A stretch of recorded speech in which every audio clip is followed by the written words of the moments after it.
Hello there. This is I Go Travel with Don Barnett. We're up in the Byron Lake country of northern British Columbia. And they've got, just before you get to the headquarters of the park, there's a Bear River Mercantile, a hotel operation. You can stay there overnight and rent cabins.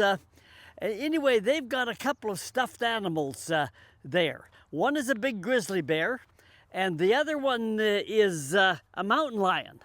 And I'll tell you a few stories about each of those kinds of animals. It might pay for you to know that information if you are out in the great Canadian wilderness. This is one of 10 lakes or so where you can do a great several-day paddle. And I put and told about that in another video on Byron Lakes Provincial Park. Here is how you get to the park. From Vancouver or from the Trans-Canada Highway from the east, get on Highway 97 going north, stop at the little small city of Quesnel and turn right. And 3/4 of an hour or an hour on a good paved road takes you out to the historic gold rush town of Barkerville. And at Barkerville, you go about 25 kilometers on a good Forest Service road out to Byron Lakes Provincial Park. This is bear country. British Columbia has amongst the world's greatest population and most dense population of black bears in the world. And there are grizzly bears up in this country too. And either bear, if you cross them, get in between them and their cubs, for example, you're in trouble. They will protect their young like crazy. And so I want to tell you a story. If you're in a place, you need to talk to the local people. And if you're up at Byron Lakes here, you can stop by and visit. There's a little museum there. You can rent cabins from the folks, and have they got a story about a grizzly bear attack that will give you sleepless nights. About a kilometer from the park headquarters, you will go past the Bear River Mercantile. You can rent a little cabin here, maybe breathe in a few days of fresh wilderness air. Like the sign says, there are a few supplies here, a little museum, cabins, and a campground. You could even sit out on the porch, enjoy a little quiet time. You could keep company with this mountain lion, also called a cougar. If you happen onto one of these animals in the wilderness, don't try to run away. They are faster than you. The cougar might think you are running like a mouse, and cats pounce on mice. And you are the mouse in this situation. So instead of running, stand firm, stand tall, even stand on a little higher piece of ground or an old tree stump. Send the message that you are no mouse and will fight if necessary. Mountain lions like sneak attacks, and it might decide a head-on confrontation is not worth it, and turn tail and disappear into the bush. Let me tell you about the characteristic of a mountain lion. A mountain lion has small lungs and a small capacity. They're very fast for a short distance, but long distance, they cannot begin to keep up with a deer or an elk, for example. So how do they hunt? Well, the mountain lion prefers to climb a tree. He knows that down below, that tree branch is a common path for a deer or elk. And as the deer or elk come by, the mountain lion just drops down off the tree branch onto the back of the prey, and he eats a good dinner. Because mountain lions have a small lung capacity, they are relatively easy to hunt if you have a pack of dogs. After a short sprint, the cougar is out of breath. If they are chased by dogs, they will quickly go to the safety of climbing a tree. And of course, the hunter comes along, and then, with the mountain lion stuck up a tree, it is like shooting fish in a barrel. And that is how rangers, for example, will hunt down the report of a mountain lion that is of concern to people. Let's keep mountain lion attacks in perspective. Only 4 to 6 attacks are reported each year, and they are seldom fatal to people. Over the past 100 years, there has been less than 24 fatal cougar attacks in all of North America. In the last 100 years, only 5 people have been killed in British Columbia.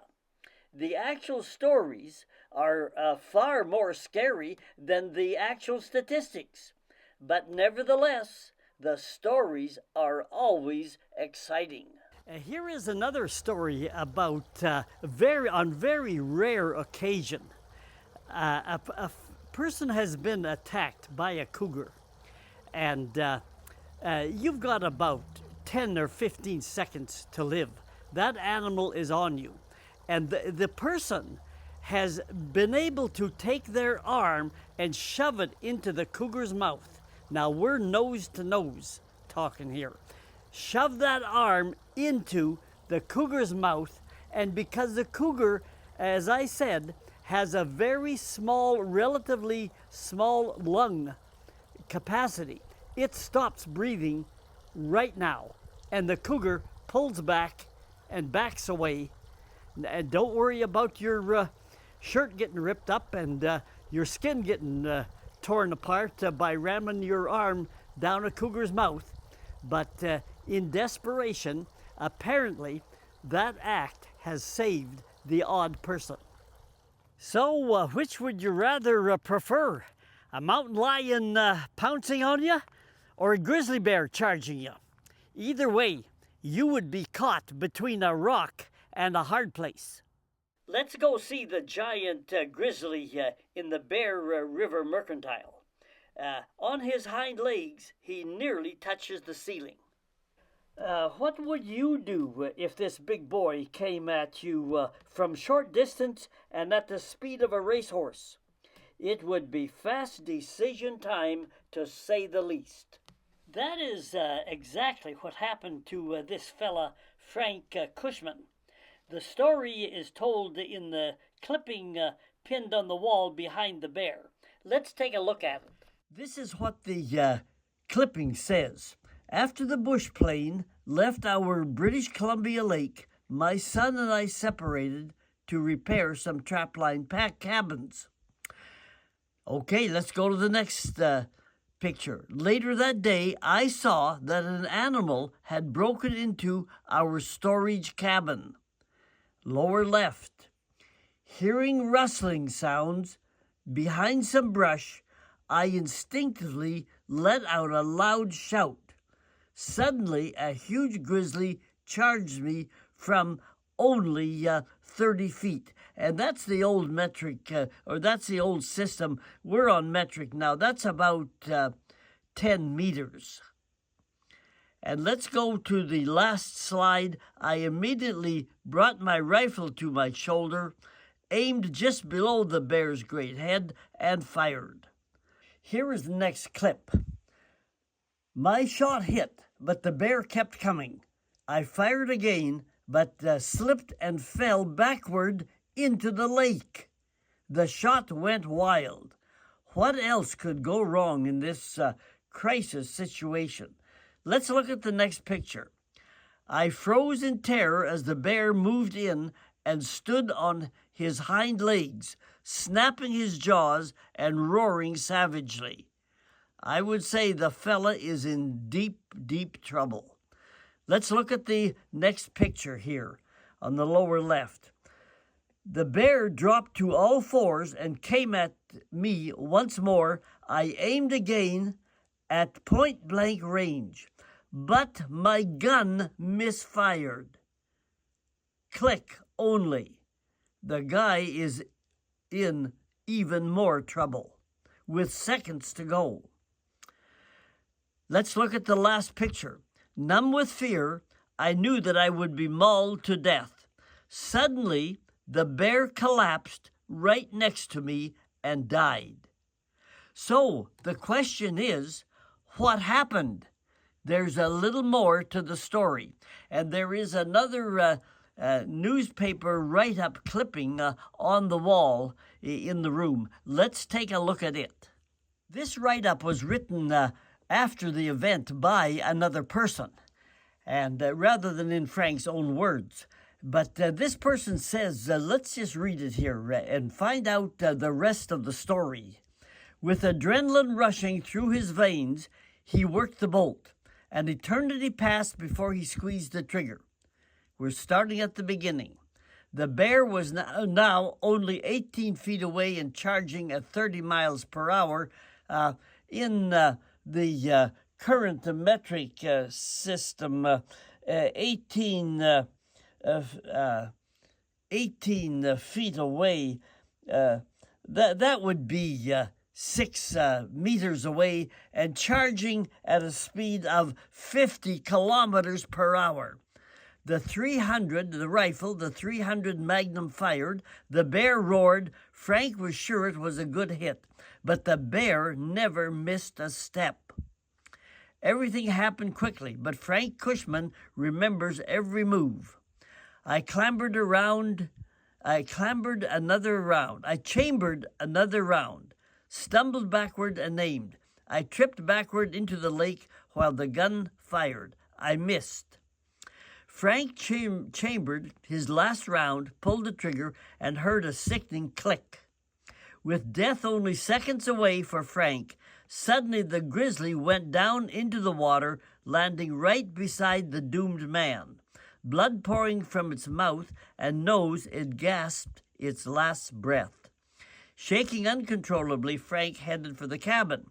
Now here's some thought afterwards that tells the rest of the story. It is in After Sight that the saga becomes legend. In under 10 seconds, Frank Cushman had loaded his rifle, came face to face with his maker, and dropped a charging grizzly to his feet with the wrong cartridges. Listen to this. In his panic, he had mistakenly loaded his .300 Winchester Magnum rifle with 7mm Remington Magnum cartridges, the wrong shells. Had the body of the first cartridge not fit, he would have died. Now that is your lucky day. Let's just take one more look at this bear. It looks like the claws of the bear were filed and rounded off for the display. In the real world, these claws are razor sharp. With the power of a bear's muscles, they would rip your skin and flesh like a hot knife through butter. Well, you have sweet dreams now. If you're ever up in this country, Barkerville, Bowen Lakes area, by all means, drop in and see the big bear. And this is I Go Travel with Don Barnett. Hit the subscribe button. That'll tell you when we're putting more videos on the internet. And until then, we're rolling on down the trail. To find more videos, just do what it says there. Google Don Barnett 5090. Click my name when it comes up. Hit playlists in the middle of the page and scroll down. Each playlist contains several travel videos.